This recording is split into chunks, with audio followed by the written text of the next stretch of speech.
Bonjour Gilles Legendre.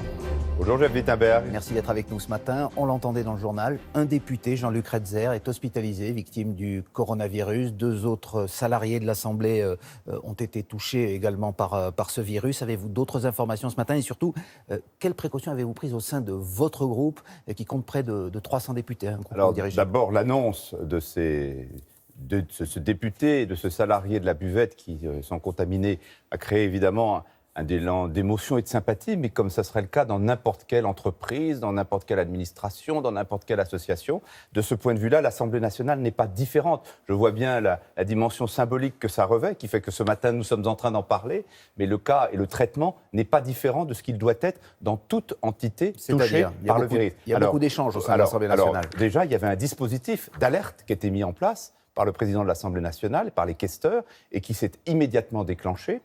Par exemple, nous savons maintenant que le 4 mars, les personnes qui avaient fréquenté la buvette et qui pouvaient éventuellement être en contact avec l'employé de la buvette qui aujourd'hui est contaminé, doivent être particulièrement vigilantes, surveiller leur température, être à l'écoute du moindre symptôme qui pourrait indiquer qu'elles ont été elles aussi touchées. J'espère que ça ne sera pas le cas, mais c'est possible. Et du coup, toute l'alerte a fonctionné dès hier soir de façon très efficace. Le principe de précaution n'imposerait-il pas que les travaux de l'Assemblée nationale soient tout simplement suspendus jusqu'à nouvel ordre? Non, Jeff Wittenberg. Là-dessus, et c'est valable pour tout le monde, l'Assemblée nationale n'est pas un cas à part.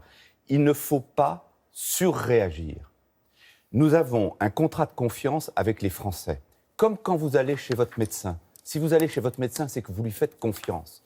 Et donc, dans ce domaine, la confiance est essentielle. Elle repose sur 3 piliers. Premièrement, la certitude que depuis le début, le gouvernement prépare le dispositif pour faire face au risque maximal, en espérant évidemment que ça ne sera pas ça. Et ça, c'est déjà le cas. En matière d'équipement hospitalier, en matière d'équipement de masques, en matière de dispositifs de santé, nous sommes calés sur le risque maximal. La deuxième chose, c'est la transparence. On dit la vérité plusieurs fois par jour. Le ministère de la Santé donne les indications, donne l'état. Nous savons aujourd'hui qu'il y a 7 décès en France à cette date. Et que le nombre de cas ne cesse d'augmenter de façon exponentielle. Il y en a un peu plus chaque jour. Exactement.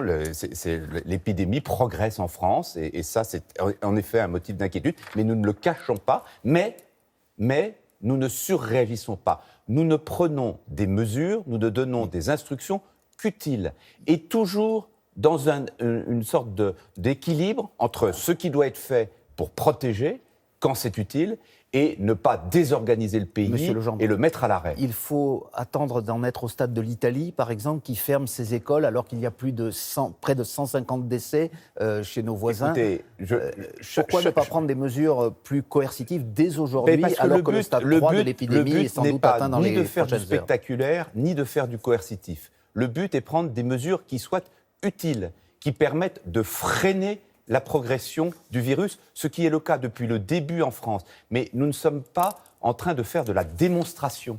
Nous sommes en train de faire de la prévention et évidemment traiter les cas quand ils se présentent dans les meilleures conditions. Vous savez, dans ce domaine, j'entends trop de personnes qui parlent et qui ne savent pas. Il faut faire confiance à ceux qui savent. Juste pour conclure provisoirement ce chapitre à l'Assemblée nationale, est-ce que vous avez des nouvelles de Jean-Luc Redzer? Écoutez, je n'en ai pas plus que vous.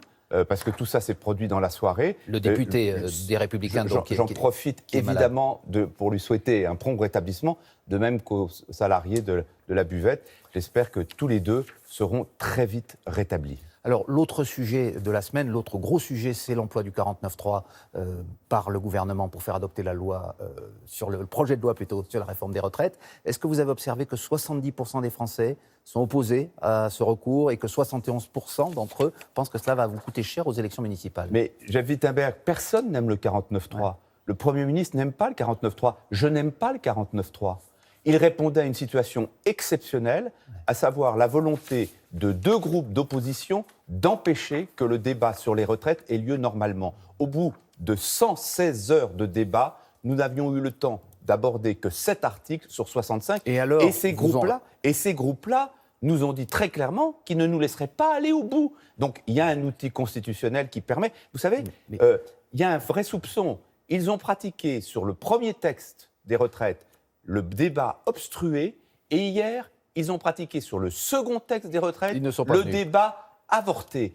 C'est-à-dire qu'ils ne sont pas venus. Dans les deux Plusieurs cas, groupes ça ont veut quitté dire une l'hémicycle. chose, que ces groupes-là ne voulaient pas le débat. Vous avez dit ça a pris des heures et je vous ai dit et alors, mais ce n'est pas moi qui l'ai dit, c'est certains de vos députés qui ont quitté le groupe. Par exemple, Madame Bégari qui a dit qu'il y avait de la déception et de la colère au sein du groupe LREM parce que vous n'avez pas pu discuter sur le fond. Et il y avait peut-être de la colère chez mon certains d'entre amie vous. Delphine Bagari, mais pas dans le groupe. Le groupe soutient le gouvernement, a soutenu ce texte. Pas d'état d'âme au moment où vous avez employé le 49.3. État d'âme, si. Je vous le redis, le 49.3, c'est un outil indispensable pour le bon fonctionnement de nos institutions, mais ce n'est pas un outil normal. Et d'ailleurs, c'est tellement peu un outil normal qu'un gouvernement n'a le droit de l'utiliser qu'une fois par session. Ce qui est bien la preuve que ça ne peut pas être un mode de régulation et de gouvernement normal. Donc je comprends parfaitement qu'un certain nombre de nos collègues, tout en admettant la nécessité de l'utiliser, aient considéré que c'était dommage qu'on y soit contraint. Vous les comprenez, mais est-ce que vous les avez défendus? Certains vous reprochent à vous, Gilles Legendre, qui présidait ce groupe, d'avoir plus docilement appliqué les consignes du gouvernement que d'avoir défendu vigoureusement votre groupe. Mais je n'ai pas appliqué docilement ou pas docilement les consignes du gouvernement. Le gouvernement est souverain pour utiliser cet outil.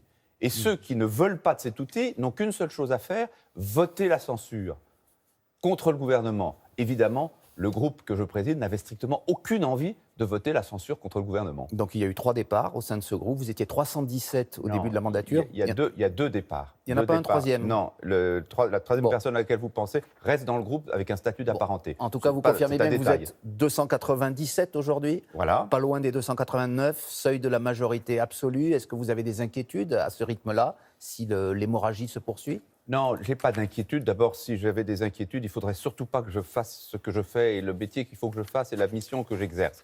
Non, la vérité, c'est qu'il faut absolument que nous, dans notre groupe, nous respections l'offre, ce que nous avons voulu établir en politique lorsque nous avons été élus députés. C'est-à-dire un équilibre des sensibilités au sein de notre groupe qui existe et que je dois faire vivre. Et c'est d'ailleurs le cas. C'est ce que Mais nous faisons. pour l'instant, le projet qui se dessine, c'est plutôt l'émergence d'un nouveau groupe qui respectera une sensibilité, puisque vous employez ce mot, de gauche et qui quittera... Écoutez, ça n'est pas votre fait. groupe. Et je dis à ceux qui seraient tentés par ça, restez chez nous. C'est au sein du groupe que nous devons faire vivre ces différentes sensibilités, plus sociales, plus écologiques, plus libérales. Nous y sommes parfaitement arrivés jusqu'à maintenant. Il faut que nous continuions comme ça. Et d'ailleurs, j'entends que nous devons accentuer certains sujets. Par exemple, sur l'écologie, je pense que nous allons porter une grande loi écologique d'ici la fin du quinquennat. Dans le domaine social, nous avons le projet d'une grande loi sur l'autonomie, le grand âge, qui ira dans le sens d'une plus grande protection des Français. Donc, ces choses-là, nous savons les faire vivre et les pousser. Merci Gilles Legendre. Merci Un Jacques rendez-vous Wittenberg. politique à noter pour ce week-end sur France 3. Aurore Berger, que vous connaissez bien, et Jean-Lin Lacapelle, plutôt membres du Rassemblement national, seront les invités pour un débat d'un dimanche en politique sur France 3, dimanche à 12h15 avec Francis Letellier. Merci Gilles Legendre. Merci beaucoup. À bientôt.